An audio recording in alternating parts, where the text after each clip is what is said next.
ladies and gentlemen, and welcome to the Sherard Show. I'm your host, Sherard. Happy Wednesday to you, ladies and gentlemen. Today we have a very exciting show planned. We have the returning awesome gentleman himself, Mr. Reggie Wright Jr.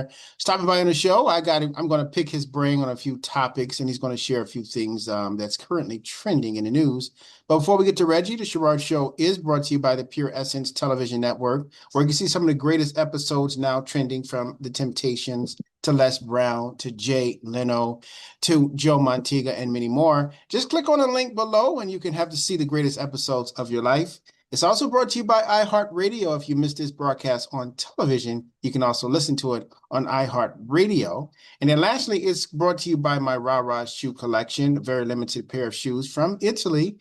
Purchase a pair and you help with the fight for the cure for lupus. Actually, I got to get you a pair of the Rah-Rahs, Reggie. I think you'll look great wearing a pair of Oh those. yeah, well, size 12. Make sure you get them to me. Yeah, I got to get those to you, man. You're going to be rocking them as well.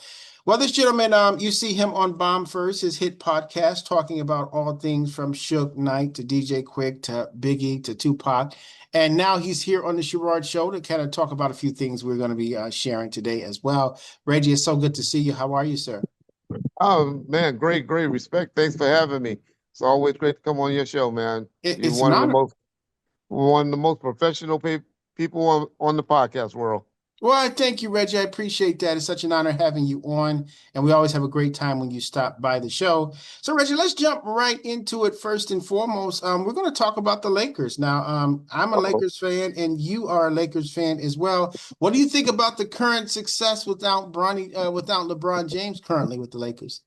Well, it ain't that fourth quarter yet, and so everybody can be a front runner, but you need that closer. And LeBron James is a four-time closer, and or is it five? Four-time closer, but he done been in that dance 9 to 10 times. So I'm still riding with LeBron. But the ball is moving well. The ball is moving well without him. They I think it's 7-2 right now currently, or 6-2. 6-2? And 6-2. And second in the Western Conference. But it's just the beginning. But go Dodgers. How about that now? The Dodgers winning. That's amazing. A lot of people thought Toronto was going to be the one winning the World Series because they felt they're a better team. Did you automatically think the Dodgers were going to win, or you said that Toronto had the edge? No, Dodgers with that payroll and that talent 1 through 7, nobody should beat them. I mean, I was just counting the other day, but saying they technically next year going to have 6 starting pitchers. If everybody come back, if Bueller come back and Otani gets in the rotation, Mhm. man, it's going to be hard to beat them. But hey, man, that's great. It was good. It was a lot of luck, or it was a lot of people praying, whichever one you believe in, because Toronto sure did lose that series. They had it. Now, what do you think? Do you think this was the most even World Series you've seen in many years? Because Toronto brought it just as well as the Dodgers. Well, entertaining, entertaining, definitely. Uh, but yeah, it was a good World Series. Great. The drama was there. 18 inning game. Uh, two over, two extra inning games. Pitching were great. Everybody was hitting the ball out of the park. Great defensive plays. Though double ups and a couple of bonehead plays, but not too many. Not too many bonehead plays, which is always good. Hey, you couldn't ask for a Berry World Series. I'm sure the commissioner, and when the numbers come out, they're gonna be very happy for baseball.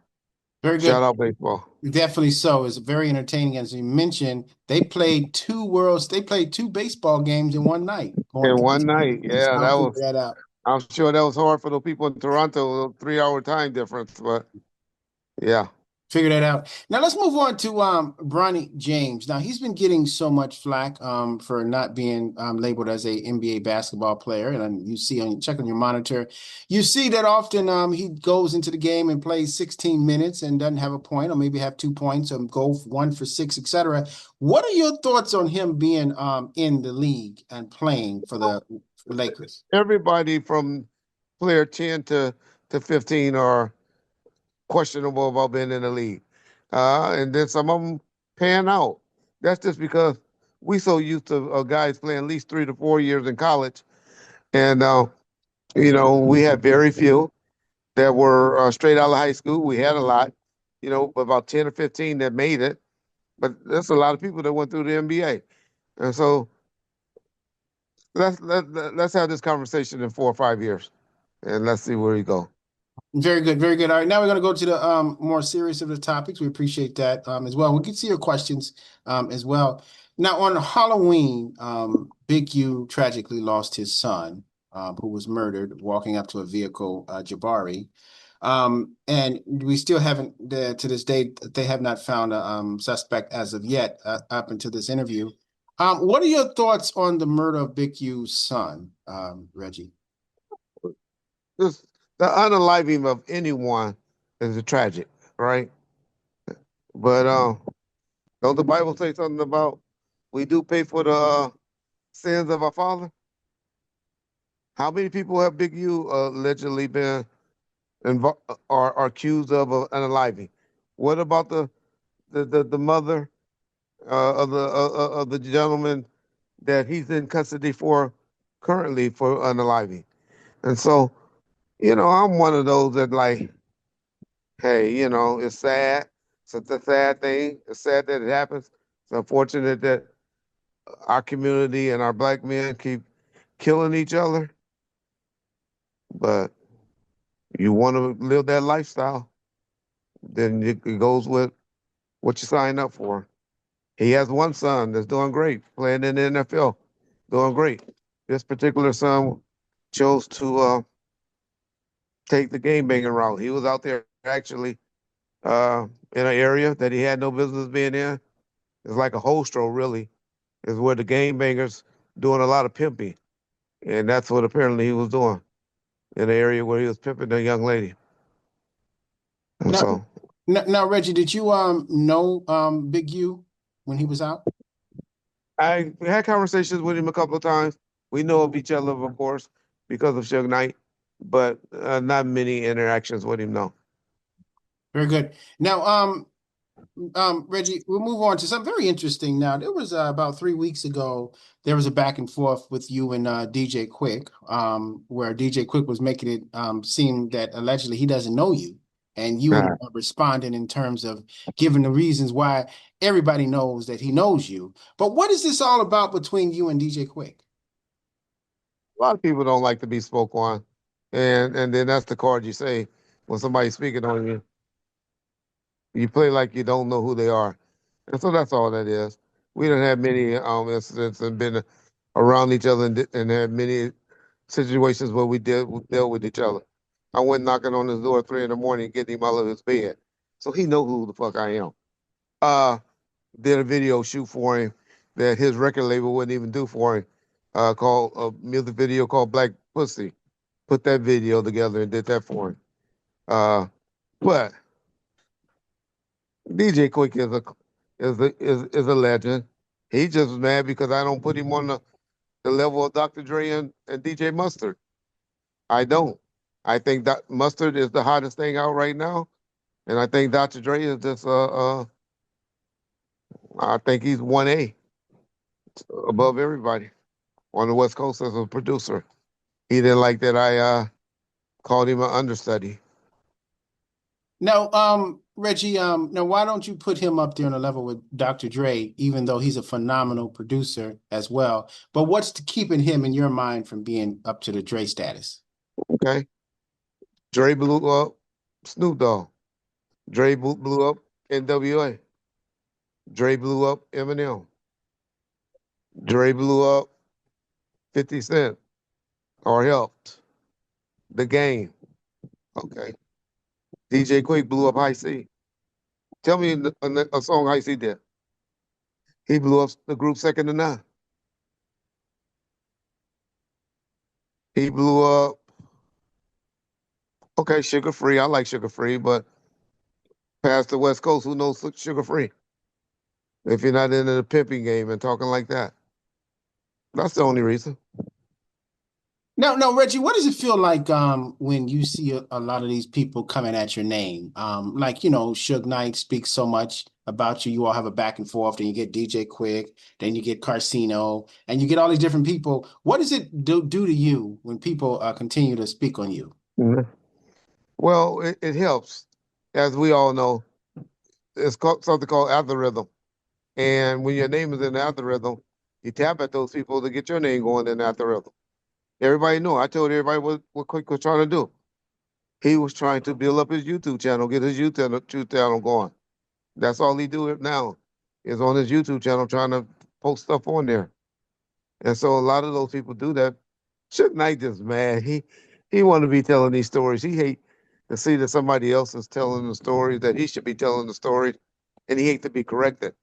But if I would go and just echo everything Suge Knight is saying, he would be loving Reggie right to death. It'd be echoing. But I'm not one that's going to just, I call a ball, a strike a strike. I tell the truth and the bad, the good and the bad. Suge Knight wants just to blame everybody.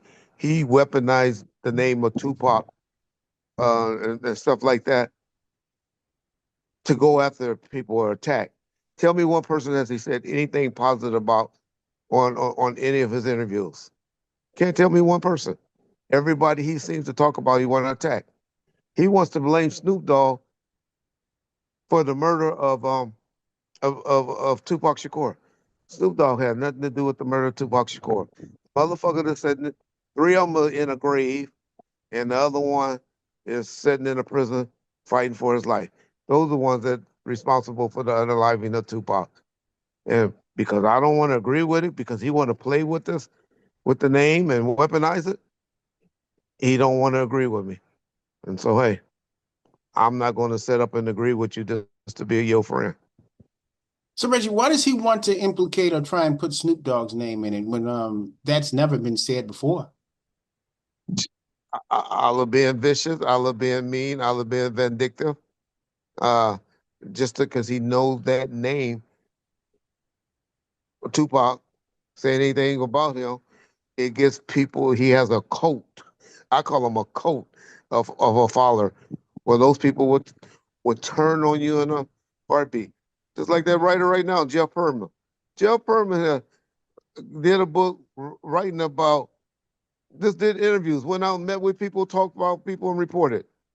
People don't even want to hear anything negative or anything that's going on.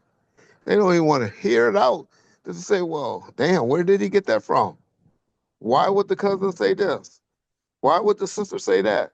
Why would Yasmin say that? They just said, oh, he's lying. He making it up. He's a white man. Why is he have no right to be interviewing or doing a book on Tupac anyway?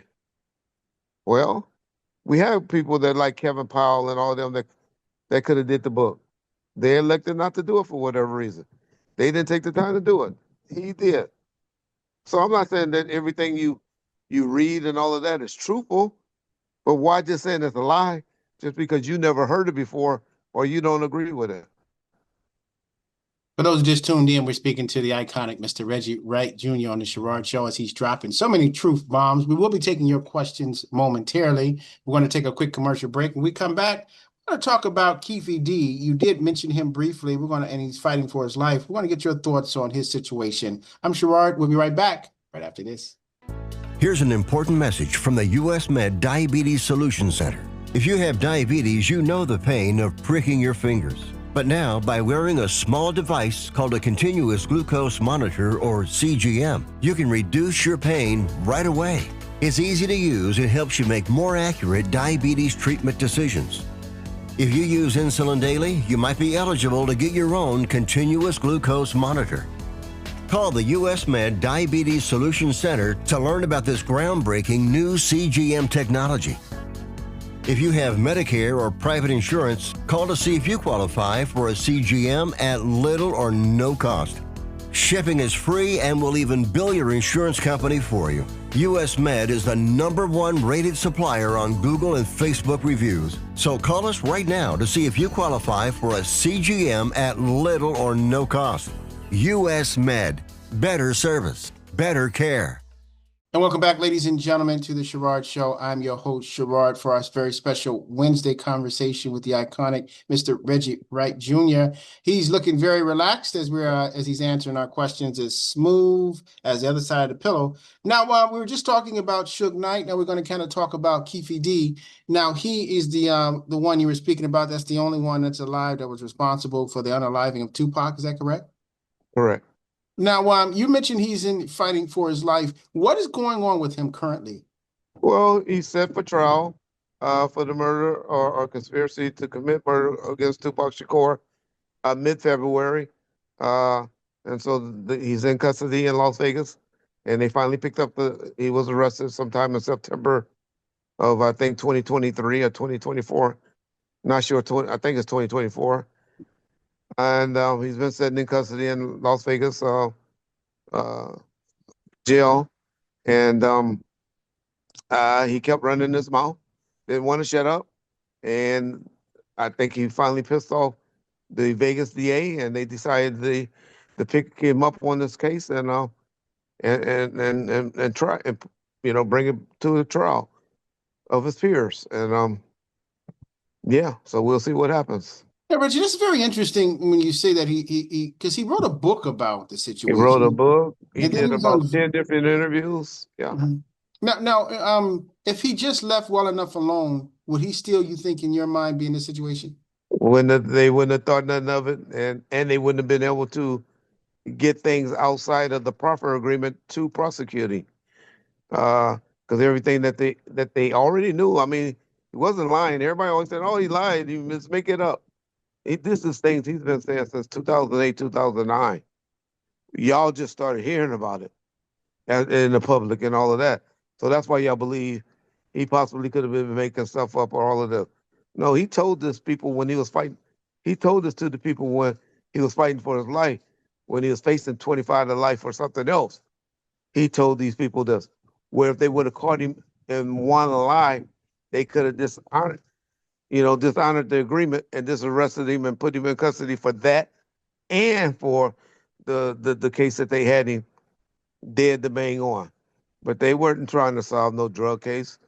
They was trying to solve the murder of Biggie Small, not even Tupac. They had no idea that he was going to confess to the murder of Tupac Shakur until he did. You said something very interesting, Reggie, that I was seeing, where you said you can't blame Tupac on the murder of Biggie. Biggie cooked his own goose. What were you speaking about? What did you mean by that? Well, Clark Clint said that. And I was just responding to Clark Clint, who did an interview with Angie Martinez stating that Biggie is dead because Tupac told a lie.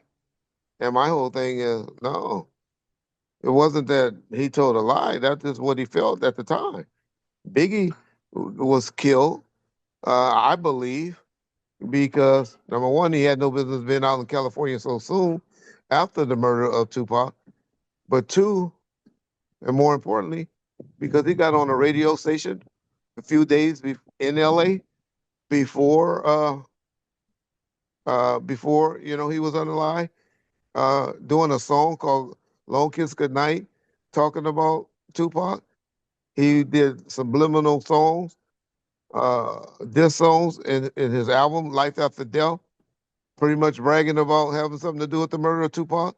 For those of y'all don't know who I'm talking about, say my team in Marine Blue. Y'all go listen to their lyrics and stuff like that. So he had got booed off a stage in Sacramento a month or two before, and they showed you how people were feeling on the West Coast or in California. But he's decided to still come out here and hang out here and poke the bear. You know, it's been 29 years. Next year to be 30 years that it happened. It's amazing that, we're still talking about it. But for him to have come out here 6 months after it happened, and 29 years later, we're still speaking about it, how relevant it is, it adds credence to your point. And it leads me to the question now, many say that, Biggie never wanted to come out here, but it was Diddy that was pushing it at the time, and that he was warned by Gene Deal and many others not to come out because Sounds good. they were pretty bitter about what was going on. What is your take on that, Reggie? He was out here 2 months prior. So they just full of shit. That just what sound good now. There's people that's talking now just to make stuff going. You can't tell a grown man what to do.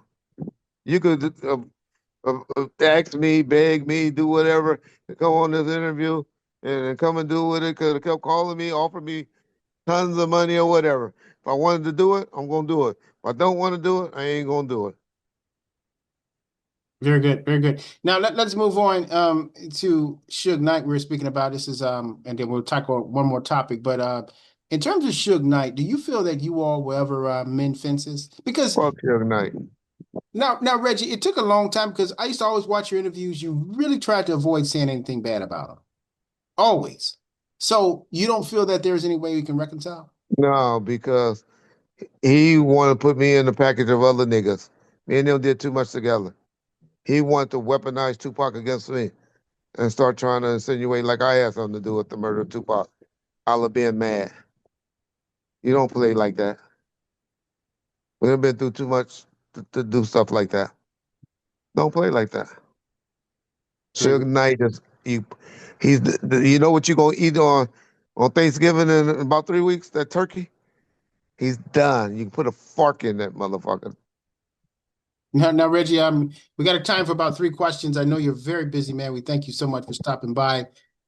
This one is from Madeline. This is from Madeline. She's all the way from Macon, Georgia. She said, "This is incredible. I love when Reggie's always when he's on your show, Sherard. He's phenomenal. He drops so many truth bombs." Her question is, Reggie, did you enjoy being a Compton PD when you were a Compton PD? Loved it. Didn't know no different. You know, that's what all I wanted to do, what I wanted to be. Had no interest, no desire to be in the music or the record business, but I had an injury. I had a traffic accident, messed up my right ankle. That I have something called vascular necrosis, and I had to make up a second life. My second life was to start up a security company and supply them to artists and work on video shoots and all of that. And unfortunately, Suge went to prison, and he needed somebody to step in to deal with things. And then that's when I got on the music side. But love my days as a cop. That's all I grew up wanting to be. Idolized the hell out of my dad. That's what my dad was. He was one of the best cops that you ever hear of in the LA County area, and he was first with that community policing style police that is big today. And that's who always been my hero was my dad, and Very who good, man. always want to be like. Thank you for the question, Madeline. Let me ask you a question before we go to the second one, Reggie. So, Reggie, what was it like being in Compton PD, now that we're talking about it, during the crack rock era? When crack hit in the 80s, and it was some of the most dangerous times when they were mixing it with PCP and all these weird things and stuff. What was it like during that period, being a Compton PD? Well, I was young and dumb, and so I didn't know no better. I see how they affect uh, our community socially now. I mean, who doesn't have a person in their family that still have you see lingering effects or such or issues from that era? I'm glad a lot of people are off of it. Glad we kind of got through it, but we still have that auntie or that uncle that you can see in her teeth or on her fingers or just her mannerism that have some issues. That's why I believe things like fentanyl and marijuana are so popular now, because a lot of the young kids, the had that stuff in that system, and they need it, even though crack is whack, as Whitney used to say. So people don't like to do crack. They doing the fentanyl or the meth, but I believe that's why a lot of our people are addicted to mainly the high potence of marijuana and stuff, just because they still trying to get that high that were put into them when they were babies. And so I understand. I hate how the area the era we went through with Ronald Reagan dumping those drugs in our community. I still debate among myself who's the worst president. I think I still have to put Ronald worse than Donald Trump because he allowed all of that drugs to be dumped into our communities. But that's what I remember about the crack situation, because I saw a lot of families get destroyed or still have effects from the crack epidemic. I remember people, you know, getting their TVs, grandma and auntie getting their TV stolen, because grandson or nephew went in the door, went in the house and stole their TV, chasing that rock. A lot of the young ladies walking the streets at night, 3, 4 in the morning, chasing that rock, trying to get that high again. So yeah, I have a big problem with the people that were supplying crack. That's why I get mad with a lot of the big YouTube channels and stuff, that all of the kingpins that's coming home now and stuff like that. Seem like we glorify them, glorifying them, putting them on our YouTube channels and all of that, because they were the ones that, in my mind, that was supplying all that drugs to our people that really messed us up. And Wow. yeah, Thanks for that's my sharing that. take. Thank you, Madeline. This is from Corey. This is from Corey Bailey. He's from Chicago. He's saying here's a two-part question. He's saying, have you ever been shot or shot at being on the streets of Compton as a Compton PD? Well, never shot. Shot at. One of my best friends got killed in the line of duty. A cop by the name of Kevin Burrell. He was killed in the line of duty as a cop. Uh, been shot at a few times when I was around death row, and I don't think it's shot at as a cop, but in the area where gunshots were being fired. Uh, it's one thing that people they don't show you on TV. The first action that you do when you really see gunshots, I don't care if you in a police uniform or you think you the baddest guy walking around with all the toughest guys. First thing you do is duck. You try to protect that face. You go right now, walk up and swing your hand at somebody. The first thing you're gonna do is protect that face. Protect yourself. And so yeah, that's what I remember about gunshots and stuff like that. But no, unfortunately I've never been shot before. Just in the area where gunshot plays or gunplay has taken place. Yes. Good. All right. And the second part of his question is, on your days off, being that Compton was only 10 square miles, what was it like seeing this, or did you see some of the same people that you arrested on your day off? Well, I was unique because I did work the city a lot. I had a part-time job at this hotel called the Compton Ramada Hotel that's now in the big old casino. And so I did do a lot of work in the community on my days off. But as we all do, as everybody do, once they start making some money, what you do? Well, You move to the suburbs. So I did have a home out in Riverside County area in Corona when I was a cop, but I very rarely went there because I wasn't married at the time. And so I was running around really trying to hustle up money, and stayed in the area at my grandmother's house in Compton. very good. All right. Appreciate your question, Corey. We got time for one more question. This is from Wiley. He is from Seattle, Washington. He's saying it's wonderful when Reggie is on the Sherard Show. He always drops truth bombs. You're so right. His question is, how was it being a record producer for Death Row? Was that a dangerous occupation? Ah, well, the good thing about it, I had I was just a middleman, so I can always blame stuff on Suge if it was good or bad. So anything that when the answer was no, I just say, "Oh, Suge said no," and so I didn't catch the heat. And a lot of guys gave me a lot of respect because of my past job, but it was good working for a guy like Suge, where a lot of guys didn't. What's the word? You wouldn't know that they were mad. I'll just say that. They didn't let you know that they were mad or disappointed on something that didn't happen. But I was just a guy that was surrounded. I ain't never worked a keyboard or worked anything, as far as producing or anything like that. I was just a connector, put people on dot. The blueprint was already done.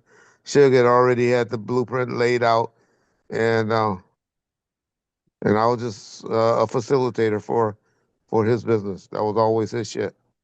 Now, Reggie, is Suge upset that Snoop Dogg bought Death Row Records? I'm sure he's disappointed. He doesn't believe it. If you hear any of his interviews, he'll say, "Show me the check." He thinks, like I do as well, that he's just a puppet, or a front man, or just own the brand, meaning the label. Because the Tupac estate owns the music, Dr. Dre owns his music. Dad's always telling you now he about to get his music rights back. So what's really left? What's really left other than Snoop stuff? So I think it's really just all that merchandise that y'all be seeing Snoop doing is what's owned. Very good. Now, Reggie, for those, Yeah. there's a lot more questions for you. We don't have time for those, but where can they reach out to you for other questions they Well, may have for you? I'm always in the chat session of the Bomb First every day, 9 o'clock a.m. Pacific Standard Time. We usually drop a new video or a flashback video, and I'm always in there arguing, responding. I don't know if you just reading all the nice questions, because normally I don't get as nice. I have nice questions like this being asked of me, but I'll be in the comment section arguing and going back and forth with you. I don't know I'm why, one of those Reggie. YouTubers. I don't know why, because you always come off as a gentleman and a scholar, and I've known you for a while now, and that's always what I see. But you handle it very well. But that's not coming in tonight. Maybe I'll email you that, but that's not coming in tonight. All right. Well, I think you just got a different type of crowd. You see, when you have an educated man, you seem to attract educated people. And so I Interesting. think that's what I think of the Sherard Show. Well, I appreciate it. You got to give us a plug on Bomb First. I will. I'd love to have you on one day. I'll be doing it live, and I'll just bring you on and let you talk and meet my audience. No, I And would then love you to. I would love then to, you'll see Reggie. a different type of young crowd. Now, Reggie, you have a book out, or you have a book coming out? I had a book. I have a book that's out. It's on Amazon, and it's mainly for people that just want to get into the music business Mm. or be a manager, management. It's called "The Confessions of a Label Boss" on Amazon, by Reggie Wright, and it's just to really give people that want to get into the music business, just give you some things to learn from. So maybe it might save you from signing a bad deal. But I'm one to believe if you don't have a deal and you're not doing it, do anything to get in the door. And then we can deal with the bad deals and the bad paperwork later. Somebody willing to put you out, give you money, get in the door. Now, Reggie, are you still representing artists in any capacity? Only only thing I do right now, I deal with this guy that used to be the president of E1 Entertainment by the name of Alan Grumblock. And he has some distributions where he's mainly getting people publishing deals where they go in and get money off their old songs and stuff like that. Uh, looking for a good artist, but the guys are lazy now. Pretty much done did all the work when they ready to give you somebody to sign you. There's like a kid by the name of Chef Boy that's out right now. I was big, working on him real big, trying to get him, but he didn't need it. He already had 400,000 people, viewing his stuff. It's unfortunately, but you got to my only advice is to get your social media up, work that social media, and get that one song popping. Don't try to put out your whole album and stuff. Just blow up that one and get those streamings up, and then we can talk. But as far as getting out there trying to build artists, nobody's trying to do that anymore. Very good. Reggie, your final thoughts. Final thoughts. Appreciate life. Uh, love your family. Take care of your health, and make sure you spend the holidays with your family, because when it all boils down, you'll find out family is all you really got. Family and that friends, and those set of friends that really love you. Treasure that. Spoken from a true wise man who's very humble and has been through so much, but he takes time to stop by the Sherard Show. We really appreciate him for that. Hey, It's an how awesome can you thing. not like how can you not like the Sherrod? The Sherard man is a good man. Oh man, thank God. We really appreciate that. Join us on our next episode this Saturday where we have Mr. Alan Miller stopping by the show, the lovely Heather, and then also Barbara Streisand. You don't want to miss that. Stay Whoa. tuned on the Sherard Show. And always remember, ladies and gentlemen, the best way to get back on your feet is to miss 3 car payments. I'm Sherard. See you next time. Bye now.